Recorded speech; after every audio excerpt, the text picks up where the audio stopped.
One given reason for Russia's special military operation against Ukraine was to denazify the country. This leads to two questions: who are Nazis? And is Ukraine Nazified? Originally, a Nazi was someone embracing the philosophy of Hitler's Nazi Party, which included anti-Semitism, ultranationalism, racism, xenophobia, homophobia, and anti-communism. Some consider only Hitler's Germany and Mussolini's Italy were true Nazi states. Adolf Hitler is the best-known face of Nazism. But now we must add another. Stalin stood up to, and defeated, Hitler. Now Putin will stand up to, and defeat, NATO and the USA. Stalin was 30 years in power. Elected by the Politburo, he was always the chosen leader by the party. Many millions of people were killed by him, including party elite, in purges to remove possible opposition. Hitler was 12 years in power. He gained power legally, then maintained it by removing opposition and by terror. He was very popular with the masses at the beginning, and while the war was going well. Putin was 24 years in power. He gained power legally, then maintained it by removing opposition and changing election rules. He was popular with many Russians, especially in the early years. Zelensky was 5 years in power, which he gained in democratic elections. He remains a popular leader. One of the most important aspects of operating a Nazi state is to indoctrinate and brainwash your nation so that they follow the party line enthusiastically. Hitler was a good orator who could whip up the masses, and Joseph Goebbels was a supreme master of spreading propaganda throughout the media. At the same time, it is important to remove any voices of opposition, to prevent any doubt from creeping into the minds of the population. All political opponents must be neutralized and all media must be strictly controlled.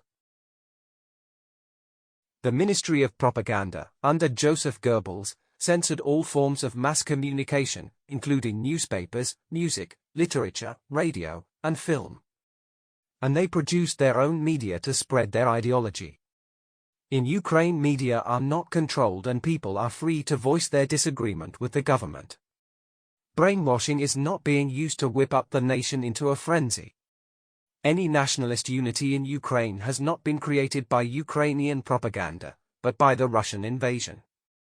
In Russia, all opposition TV and radio stations have now been closed down, other media are strictly censored and controlled. Russian TV has regular Goebbels-style shows spouting false news and propaganda.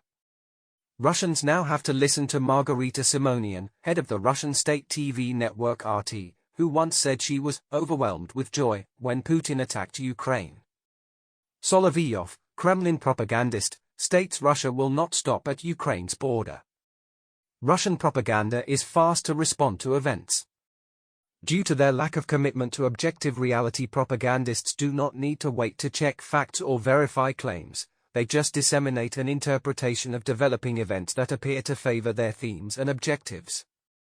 This allows them to be remarkably quick, often broadcasting the first news of events, and, with similar frequency and speed, the first news of non-events. They will also repeat and recycle disinformation. The January 14, 2016 edition of Weekly Disinformation Review reported the re-emergence of several previously debunked Russian propaganda stories, including that Polish President Andrzej Duda was insisting that Ukraine return former Polish territory, that Islamic State fighters were joining pro-Ukrainian forces, and that there was a Western-backed coup in Kiev, Ukraine's capital. Sometimes, Russian propaganda is picked up and used by legitimate news outlets. More frequently, social media repeats the themes, messages, or falsehoods introduced by one of Russia's many dissemination channels. For example, German news sources rebroadcast Russian disinformation about atrocities in Ukraine in early 2014. In Nazi Germany, brainwashing was started in schools. Exciting activities, spectacular parades, nice uniforms all attracted and influenced the young.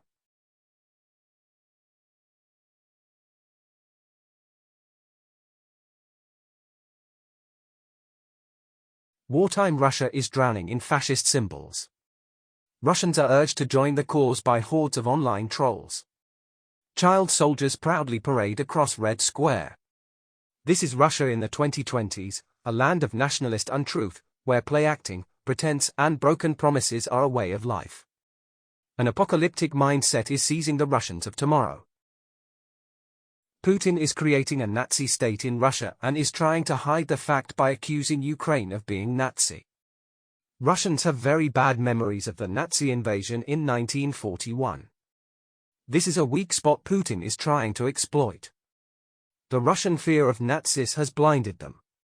Open your eyes, Russia. How many leading figures in Ukraine have fallen out of windows or been poisoned? I cannot name one. In Russia, political opposition removed by Putin include Alexei Navalny, first by poisoning then by imprisonment. And recently Yekaterina Duntsova, by fabricated errors in her application for election and then by police arrest and a smear campaign. Will opposition candidate Boris Nadezhdin survive to the 2024 election?